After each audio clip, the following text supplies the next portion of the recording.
नमस्कार प्रिय विद्यार्थियों, आज आपका एक बार फिर से स्वागत है।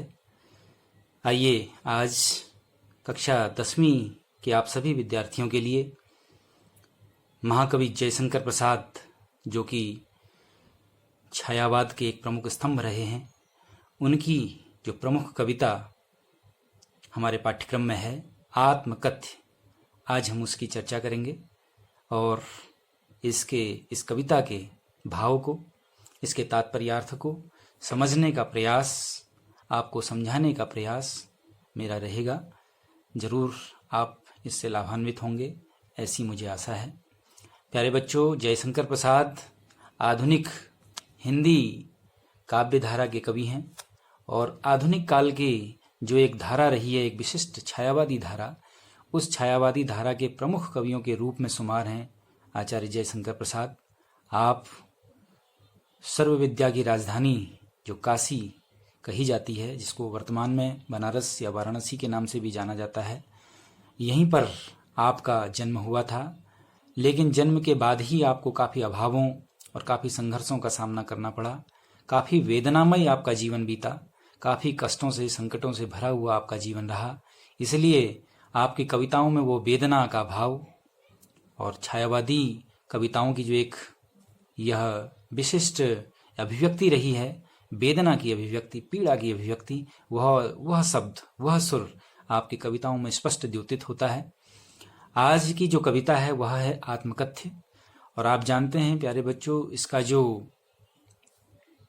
इस कविता का जो यहाँ पर रखने का उद्देश्य है, आपको वर्तमान के कवियों में छायावाद की जो एक विशिष्ट शैली रही है उससे भी परिचय कराना है। आप इस कविता के माध्यम से जयशंकर प्रसाद जैसे जो महान कवि थे, जो महान होते हुए भी अपने आप को एक साधारण रूप में देखते थे। प्यारे बच्चों, कहा जाता है विद्या ददाति विनयम या विद्या विनयेन शोभते।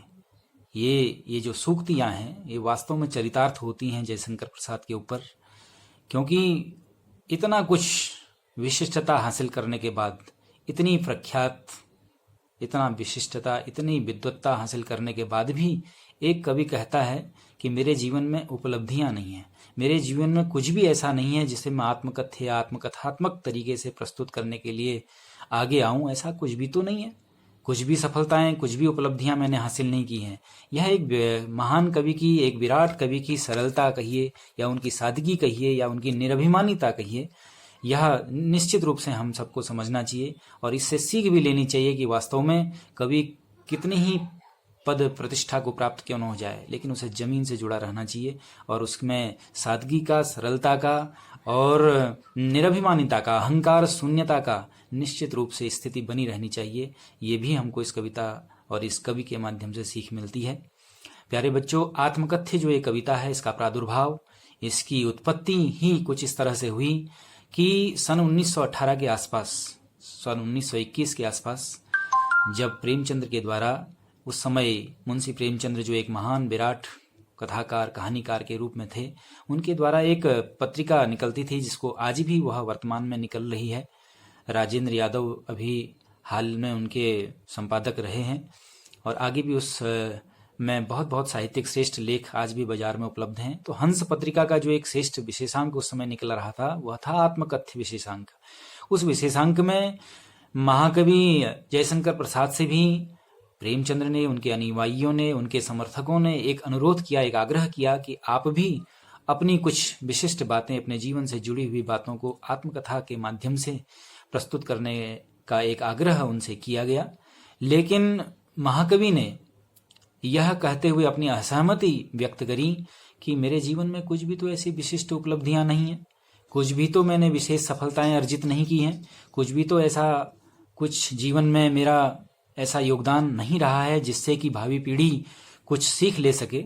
कुछ यदि मैं आत्मकथा के बहाने कुछ भी अपना लेखन कार्य करूं या कविता रचूं या फिर आत्मकथात्मक तरीके से कुछ भी अपनी बात रखूं, तो निश्चित रूप से कुछ उपलब्धियां हों, तब जीवन में उससे कुछ प्रेरणा व्यक्ति ले सके, कुछ ऐसा हो तब तो मैं आगे वर्णित करूं। लेकिन मेरे जीवन तो अभावों से भरा रहा है, संकटों से भरा रहा है, वेदना और व्यथा और पीड़ा के अलावा जीवन में कुछ भी तो विशिष्टता मैंने उपलब्धि मैंने कोई हासिल नहीं की है, तो मैं क्या आखिर वर्णित करूं। इसी असहमति के फलस्वरूप समुत्पन्न हुई यह कविता आपके सामने है, आत्मकथ्य।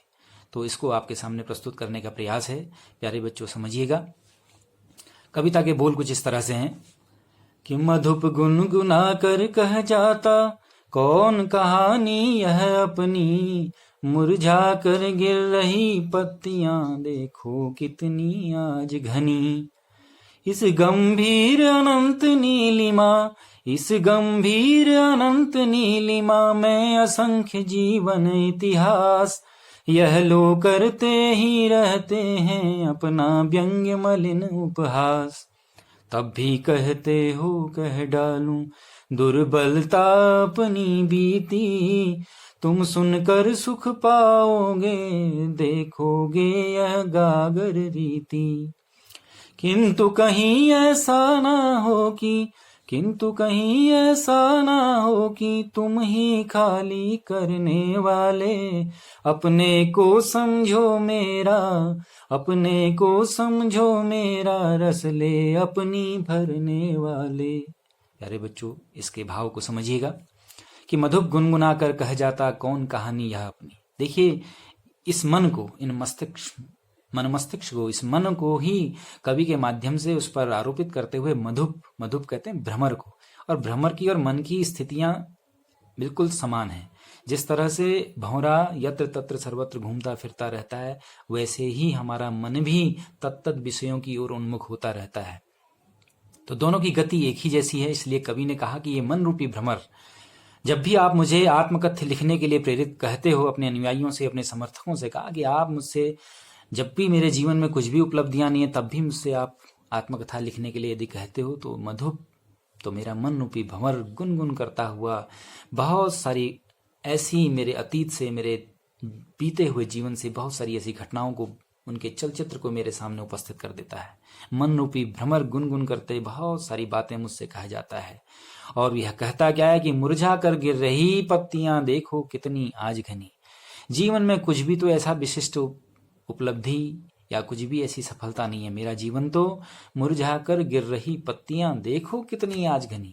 अगर मैं अपने जीवन में दृष्टिपात करूं, अतीत की ओर अगर देखूं, तो मुझे क्या पाता हूं कि मुरझा कर के पत्तियों का गिरना एक प्रतीक है दुखों का, निराशा का, हताशा का। जीवन में संकट के अलावा और कुछ भी महाकवि ने नहीं देखा। तो इसलिए कवि कहते हैं कि जीवन में मेरा जो ये जीवन रूपी वृक्ष है, यहाँ तो आज मैं देखता हूं कि बहुत सारी उभरती हुई जो पत्तियां थी, जो खुशियों के दिन थे, जो एक सुखद दिन थे, या जो सुख या आशा भरे जो दिन थे, वो निश्चित रूप से वो आशा रूपी पत्तियां, वो सुख रूपी पत्तियां आज मुरझा कर करके गिर रही हैं। उनका मुरझा कर करके गिरना का मतलब, मैं अपने जीवन में दृष्टिपात करूं तो दुखों के अलावा और बहुत सारे कष्टों के अलावा और भी कुछ नहीं दिखता। कवि आगे बताते हुए कहते हैं कि मेरे अलावा बहुत सारे लोग जीवन में ऐसे हैं, क्या कहते हैं कि इस गंभीर अनंत नीलिमा में, ये जो अथाह या अनंत जो नीलिमा, आकाश का जो नीला नीला विस्तार है, इसमें असंख्य जीवन इतिहास, बहुत अनगिनत लोगों का जीवन इतिहास भरा पड़ा है। बहुत सारे लोग ऐसे हैं जिन्होंने अपनी आत्मकथा को प्रस्तुत किया है। लेकिन मैं देखता हूं, कवि ने कहा कि यह लोग करते ही रहते हैं अपना व्यंग्य मलिन उपहास। लेकिन जितने लोगों ने भी अपनी अपनी आत्मकथा प्रस्तुत की है, ये सभी अपना व्यंग्य मलिन उपहास करते रहते हैं, एक दूसरे का मजाक सा बनाते रहते हैं। क्योंकि आत्मकथा के बहाने, आत्मकथा के माध्यम से कवि या कोई भी व्यक्ति अपने सुखों को, अपने दुखों को, अपनी अच्छाइयों को, बुराइयों को, सबको तटस्थ होकर के प्रस्तुत करता है। और जब लोगों की बुराइयां सामने आती हैं तो एक दूसरे का मजाक भी बनना स्वाभाविक है। तो इसलिए मैं अपनी आत्मकथा लिखूंगा तो मेरे यहाँ तो सुखों का तो लेस मात्र है, दुखों और कष्टों को और वेदनाओं का ही ज्वार है। इसलिए उनको सुनकर के लोग तो और हंसी उड़ाएंगे। इसलिए अच्छा यही है कि मैं अपनी आत्मकथा न लिखूं। इसलिए कवि कहता है कि यह लोग करते ही रहते हैं अपना व्यंग्य मलिन उपहास, बड़ा गंदा मजाक सा बनाते रहते हैं लोग एक दूसरे को। और आपने रहीम का बड़ा अच्छा दोहा सुना होगा कि रही मन निज तन मन व्यथा, मन ही राख्यो गोई, सुनी अठिले हैं लोग सब बांटी न लय हैं कोई। इसलिए अपनी तन मन व्यथा को निश्चित रूप से अंदर ही अगर उसको व्यक्त न करें तो शायद इसी में समझदारी रहती है, ऐसा महाकवि रहीम का मानना है। तो उसी भाव को यहाँ कवि ने भी कहा तब भी कहते हो कह डालूं दुर्बलता अपनी बीती। इतना सब कुछ जानते हुए भी कि मेरे जीवन में कुछ भी ऐसी विशिष्टता नहीं, कुछ भी ऐसा विशिष्ट उपलब्धि मेरे जीवन में नहीं, तब भी तुम कहते हो कि मैं अपनी दुर्बलताएं, अपनी कमजोरियों को, अपनी असफलताओं को, अपनी अनुपलब्धियों को सबके सामने रखूं। तो इससे क्या होगा? लोग तो निश्चित रूप से दुर्बलताओं को सुनकर करके मजाक ही बनाएंगे। दुर्बलता को अगर मेरी आप बीती को, मेरी बीती हुई घटनाएं जो मेरे जीवन से जुड़ी हुई हैं उनको अगर मैं कहूंगा निश्चित रूप से, तो दुर्बलता अपनी बीती कहने इनको सुनकर करके लोग निश्चित रूप से मजाक ही बनाएंगे। तुम सुनकर सुख पाओगे, देखोगे यह गागर रीति। तुम्हें भले ही इससे सुख मिल सकता है, मेरी अनुपलब्धियों को, मेरी असफलताओं को देख कर करके भले ही तुम्हें सुख मिल सकता है कहिए, या फिर कहिए कि तुम्हें अगर मैं अपनी दुर्बलताएं आपके सामने प्रस्तुत करूं तो क्या इससे तुमको सुख मिल पाएगा?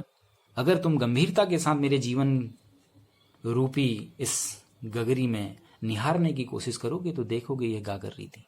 तो तुम कोई मैंने मन रूपी जो एक गगरी है, विचारों से जो भरी हुई थी, यह आपको शून्य मिलेगी, रिक्त घड़ा सा मेरा एक जीवन आपको दिखेगा। तुम सुनकर सुख पाओगे, देखोगे गागर रीति। किंतु कहीं ऐसा ना हो कि तुम ही खाली करने वाले, कहीं ऐसा ना हो कि तुम ही ने, देखिए कभी कहता आगे, कहीं ऐसा तो नहीं है अगर मैं अपने जीवन में तटस्थ होकर करके अच्छाइयों को, बुराइयों को या सच्चाइयों का उद्घाटन करूं, तो इस सच्चाई का उद्घाटन करते करते कहीं ऐसा ना हो कि तुम भी इसमें शुमार हो जाओ। जितने भी तुम कह रहे हो कि मेरी अपनी आत्मकथा लिखो, कहीं इसमें तुम्हारा भी अंश ना आ जाए। जिन्होंने मेरे विचार रूपी गगरी को रिक्त किया है, मेरे पास आज जो अनुपलब्धियों भरा या मेरा जो असफलताओं से भरा जो जीवन रहा है, कहीं इस असफलता और इन अनुपलब्धियों के पीछे कहीं कारण बन करके तुम भी इसमें शामिल ना हो जाओ। इसलिए अच्छा यही है कि मैं चुप रहूं, मौन रहूं और अपनी आत्मकथा ना लिखूं, क्योंकि कहीं ऐसा ना हो कि तुम ही खाली करने वाले, तुम ही ने इसे कहीं खाली ना कर दिया हो। मेरा जीवन जो रिक्त घड़े के समान है, अपने को समझो। इसलिए अपने आप को समझते हुए मेरा रस ले अपनी भरने वाले, जरा अपने आप को देख लो, समझ लो, कहीं मेरे विचार रूपी रस को लेकर करके जो आज आपने बहुत बड़ा कविताओं का या बहुत बड़ा काव्य का जो साम्राज्य खड़ा किया है, कहीं ऐसा तो नहीं है मेरा ही विचार चुरा कर करके, मेरे ही कथ्य को चुरा कर करके आपने कविता का एक बहुत बड़ा विशाल साम्राज्य खड़ा कर दिया हो या अपनी एक प्रसिद्धि को प्राप्त कर ली हो, कहीं इसमें तुम ही ना हो। इसलिए कवि कहता है कि मैं आत्मकथा न लिखूं, इससे बेहतर यह है कि आप भी बचो और मेरी दुर्बलताएं, मेरी कमजोरियां भी सामने ना आ पाएं। इस भाव को समझें, फिर आगे चलेंगे। धन्यवाद।